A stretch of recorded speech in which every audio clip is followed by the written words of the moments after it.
اگر آپ نے اپنی گاڑی غزہ پارکنگ میں پارک کی ہے اور آپ کو سمجھ نہیں آ رہی کہ یہاں سے مسجد الحرام کیسے جانا ہے تو یہ ویڈیو آخر تک ضرور دیکھیں۔ آج میں آپ کو غزہ پارکنگ سے مسجد الحرام تک کا پورا پیدل راستہ خود چل کر دکھاؤں گا تاکہ آپ کو راستہ پوچھنے کی ضرورت نہ پڑے۔ السلام علیکم ورحمۃ اللہ وبرکاتہ۔ خوش آمدید دوستو، آپ دیکھ رہے ہیں ٹریول ڈائریز مکہ۔ آج کی ویڈیو ان تمام زائرین کے لیے بہت مفید ہے جو مکہ مکرمہ آتے ہیں اور اپنی گاڑی غزہ پارکنگ میں پارک کرتے ہیں یا غزہ پارکنگ میں ان کو ٹرانسپورٹ اتارتی ہے شٹل سروس،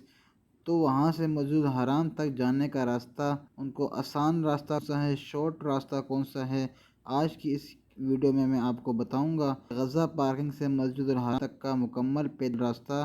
ویڈیو میں آپ میرے ساتھ پورا راستہ دیکھیں گے تاکہ جب آپ خود یہاں آئیں تو آپ کو راستہ تلاش کرنے میں کوئی مشکل نہ ہو۔ یہاں سے غزہ پارکنگ سے آپ نکلیں گے تو یہ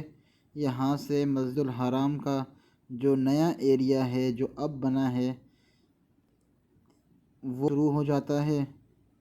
اور اس کو تعمیر ثالث بھی کہتے ہیں۔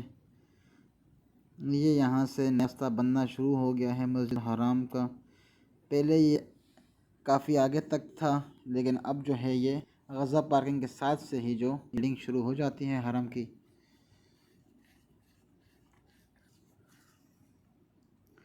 اور ابھی بھی یہاں کنسٹرکشن بھی ہے اور یہاں مزید جو ہے وہ راستے بنیں گے۔ ابھی ایک راستہ انہوں نے کھولا ہے، یہاں پر مزید جو ہے وہ 3-4 راستے بنیں گے جس سے زائرین کو اگر رش بھی ہو تو آنے میں کوئی مشکل پیدا نہ ہو۔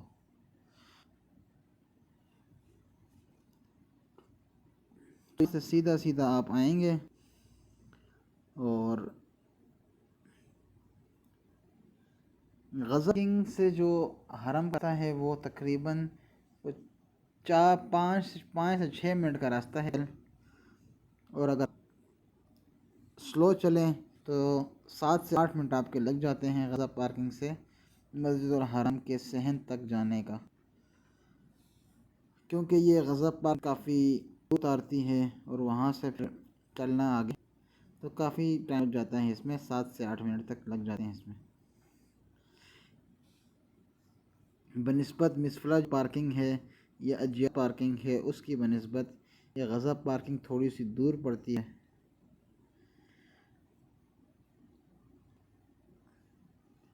یہ راستہ ہے غزہ پارکنگ جانے کا، یہاں سے آپ سیدھا سیدھا آئیں گے اور یہاں سے پھر آگے جو تعمیر ثالث ہے وہ مکمل آپ کو دکھائی دے گی کہ کس طرح جو نئی کنسٹرکشن جاری ہے اور حرم ماشاءاللہ وسیع ہوتا جا رہا ہے، اور ہر سال بلکہ پورا سال جو ہے وہ تعمیراتی کام جاری رہتا ہے حرم میں، خاص کر اس غزہ والی طرف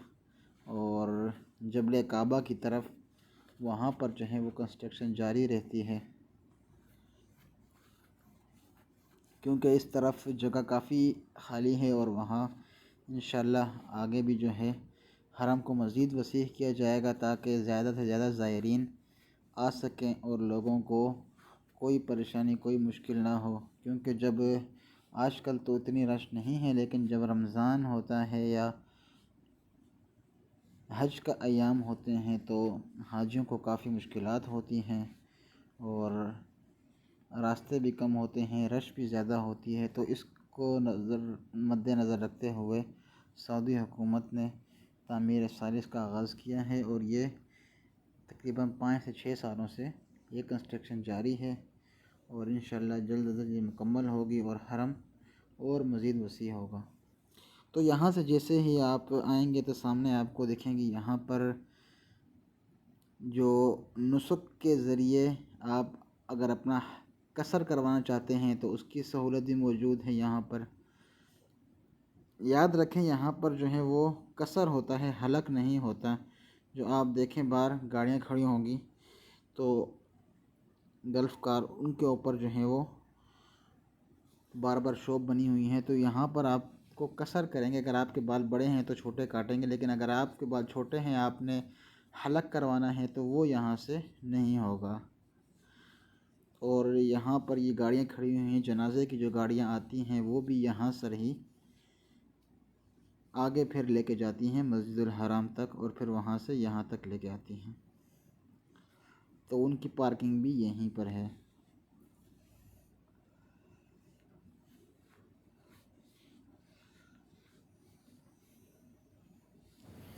یہ صفا مروہ والی طرف ہے اور یہاں سے بھی آپ حرم جا سکتے ہیں۔ یہاں سے آپ لفٹ کے ذریعے دوسرے فلور پہ اور تیسرے فلور پہ جا سکتے ہیں، اور آپ یہاں سے جیسے ہی باہر نکلتے ہیں، مروہ سے باہر نکلتے ہیں آپ، تو ساتھ ہی رائٹ ہینڈ پہ آپ کو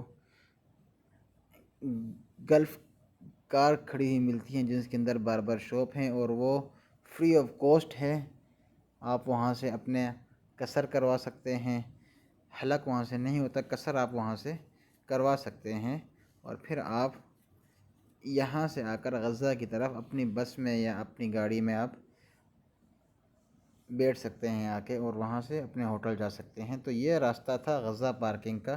غزہ پارکنگ سے حرم تک کا، اور یہاں پر ہی مفقودات لاسٹ آف فاؤنڈ مطلب جو چیزیں گم جاتی ہیں ان کا آفس بھی یہیں پر ہے۔ یہاں پر آپ کمپلین کروا سکتے ہیں اپنی جو چیز آپ کی گم گئی۔ تو ملتے ہیں نئی ویڈیو میں۔ اگر آپ نے ہمارا چینل سبسکرائب نہیں کیا تو سبسکرائب کریں، بیل آئیکن کو دبائیں تاکہ آپ کو ہر نئی ویڈیو ملتی رہے۔ ملتے ہیں نیکسٹ ویڈیو میں۔ السلام علیکم ورحمۃ اللہ وبرکاتہ۔